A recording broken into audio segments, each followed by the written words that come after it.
It's in. McDavid goes upstairs. What a goal!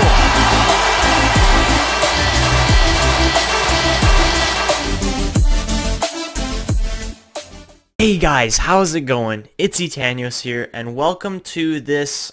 I wouldn't say it's our first episode, but it kind of is and it kind of isn't. It's like our introduction to this expansion mode series. We're going to be playing on NHL 19, or NHL 19, holy, it's NHL 20 now, guys. That's how long I've been playing NHL 19. But it's our first expansion mode on NHL 20. You guys are going to see it all here in a second.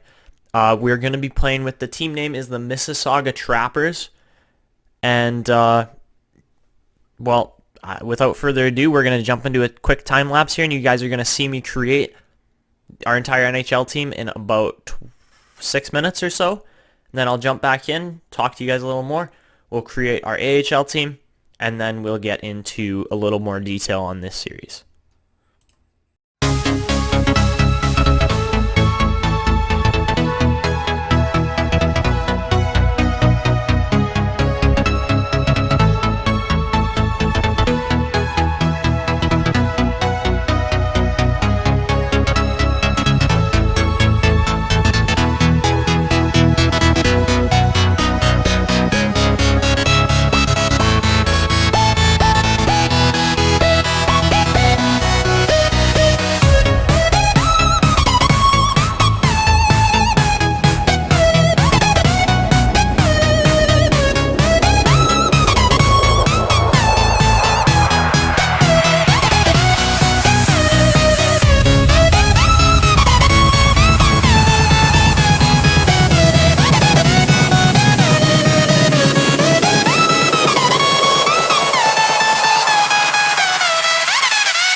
Alright guys, so there you have it. That's our Mississauga Trappers team. That's the 3 jerseys, our goalie, outfits, all that stuff, even the arena, all is set up and ready to go for franchise mode. So we're going to jump in, load up a new franchise mode save here, and we do need to work on our AHL team since the Burnaby Aces or whatever the preset team is there isn't going to work. We're going to use 32 team expansion draft default rosters for now, and we'll see how it goes because I'm going to jump back into a time lapse here just because our team is going to take a while to set up still. I'm going to go with Etanyos, so we're going to go like some different kind of GM name here. And yeah, Mississauga Trappers, you can see the Burnaby Aces there. Our arena is a little low rated, but we're going to jump back into the time lapse here in just a second and cue the music.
Alright guys, so there are the 2 time lapses of this video. We're not really going to do any other time lapse. We're just going to speed through the all the settings here. Don't really need to look at it. It's just like division realignment,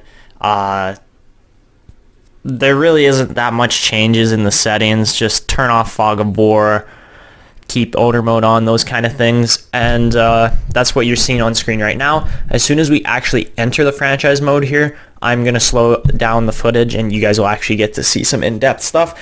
I'm not recording this live, as you can tell by my face cam, but we do end up jumping into the draft pretty quick. I do end up kind of cutting out the entire expansion draft as far as all the in detail selecting each player off of every team. I'm just going to show you guys who I picked off of those teams, and yeah, you can actually see the draft class right now. We are looking at probably a 3rd or 4th overall pick, so that means Capo Kako or Bowen Byram probably. I don't think we're going to pick Kirby Doc. He's a high top 6. So you choose, really, I guess. I mean, I would prefer to have a better rated player over a lower potential player. So I was just going through, checking out all of the draft class, trying to figure out if there's any other elites besides kind of like the top 5 guys in this draft. And by the looks of it, I wasn't really seeing anything that was like outstanding. There were a couple players here and there who looked like they could be, I don't know so much gems, but more just like good picks at their current spot. But yeah, went through most of this and didn't really see anybody that I was looking at. I was looking pretty hard, and I have to say, guys, the scouting is much more difficult this year already, just by the looks of it.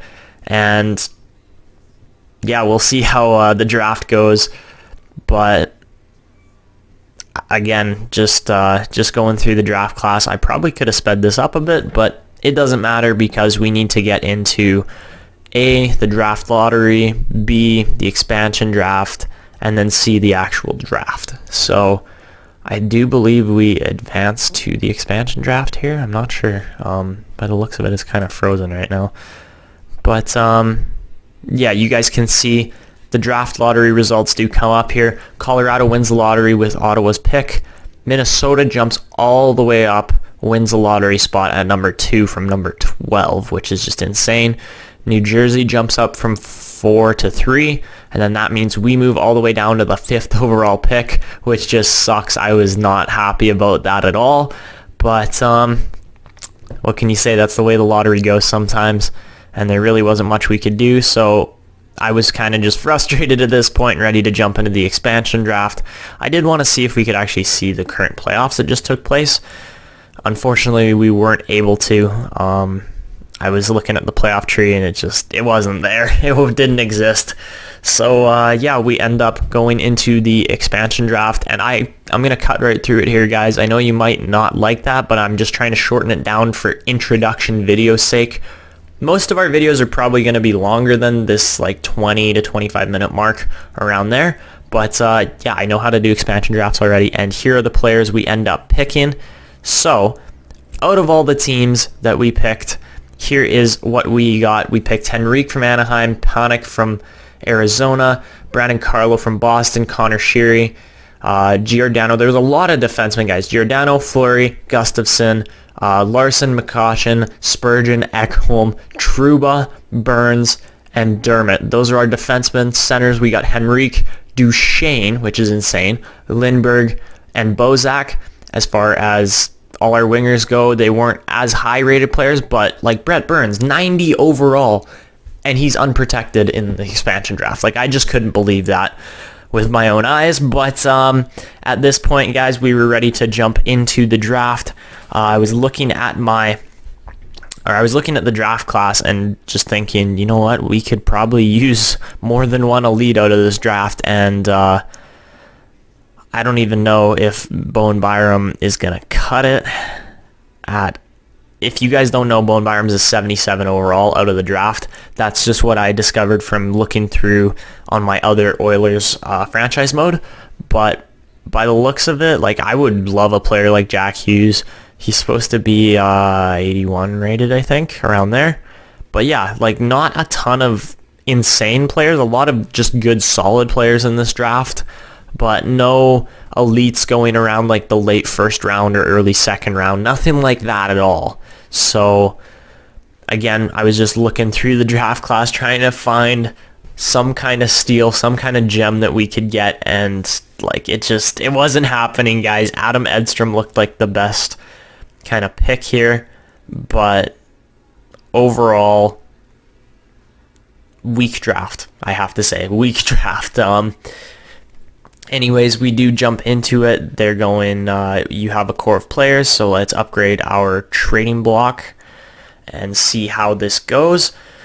Unfortunately, we didn't really have a lot of players that I wanted to trade at the moment. A lot of them are defensemen. You can see all 5 of our top guys are defense there. And, yeah, a little bit strange, but we're just going to leave it. I don't know how well or poor our team's going to perform. We do actually have 2 really good goaltenders in Jacob Markstrom and Robin Lehner. I didn't show you guys that. So we got Lehner, Markstrom, then we got Comrie and Jari as well to play in the AHL, which is awesome. We got a lot of good goalies. We got a ton of good defense, some pretty decent centers and wingers here, and that's pretty much the team we have. I'm looking to upgrade our forward group especially, so moving into the draft here, guys, I was looking into the number 1 pick. You can see I just click on it right away. I'm like, what do we have to do to get this pick? And Colorado wanted to trade it, even better. So instead of taking a first overall pick, Colorado decided to settle for, I think, what did we go with? Jacob Trouba. I think I went with Adam Larson as well. And then, who's the last player? Trouba, Larson, and I can't remember if it was a player. I think it was actually a second round pick, guys. So we go Trouba, as you can see on the board. I don't know why it took me so long to figure this out. Trouba, Larson, and then I didn't want to trade any of our other players. I was looking at it like, oh, we could trade Zadorov, but then that's 3 defensemen. They don't need 3 defensemen. Tried offering Burakovsky, and they rejected that. It was too far off. So I decided, you know what, let's throw in a second round pick as well next year, not this year. So honestly, guys, now that I look back at it, we would have been better off trading this year's second round pick because this draft was so trash. But it doesn't matter. We move up to the first overall pick. Keep our 5th overall pick too, guys. I will let you know. And we get to take a high elite in Jack Hughes, first overall there. Really good pick. Yakola goes to Minnesota, 78 rated defenseman. Kirby Doc goes, I was like, oh, Kakko is going to New Jersey. No, Kakko ends up in LA, so we aren't going to really be playing against him at all, which is probably a good thing. But, if you guys didn't know, Mississauga, I put them in the Atlantic Division, moved Detroit over to the Central. And, yeah, that's the way the draft has gone now, or the expansion has gone. But you can see we land Bowen Byram, 77 rated defenseman, definitely going to go back to the CHL for one more season here. But overall, 2 really good players right at the top of the draft, and that was it. Nothing else really besides that in this draft, I have to say, guys. So I don't know if I cut it or if we just speed through the rest of this draft here, since honestly there really wasn't any other good picks in my opinion. All the good picks kind of went in the first round, and I was looking for any elites, really wasn't seeing any of them. So yeah, this draft was just a little bit, I have to say, it was a little bit disappointing. I ended up going with Sizik, I think, here. Yeah, and he was a power forward, low top 6. Like, that was, guys, that was the draft. There really wasn't much else to it. So, yeah, I kind of just cut it here, and you can see at the end of the draft, there wasn't much, guys, but Hughes and Byram are huge additions to our team. They might not be in this first season, but definitely moving into the future of this franchise and this expansion team, it's going to help us a lot. But I think we are competitive right now. We will be hitting the re-sign phase at the beginning of next episode. So if you guys are looking forward to seeing some Trappers hockey, to seeing some expansion team growth, and just a really fun, really good team here, then go down below and subscribe. Do all the normal stuff you would. Leave a like. Leave me comments if you think I can improve on this franchise mode in any way. Leave me your opinions. I want to hear what you guys think about the players I drafted. And that's going to be it. I hope you guys enjoyed. This is Etanyos signing off. And see ya.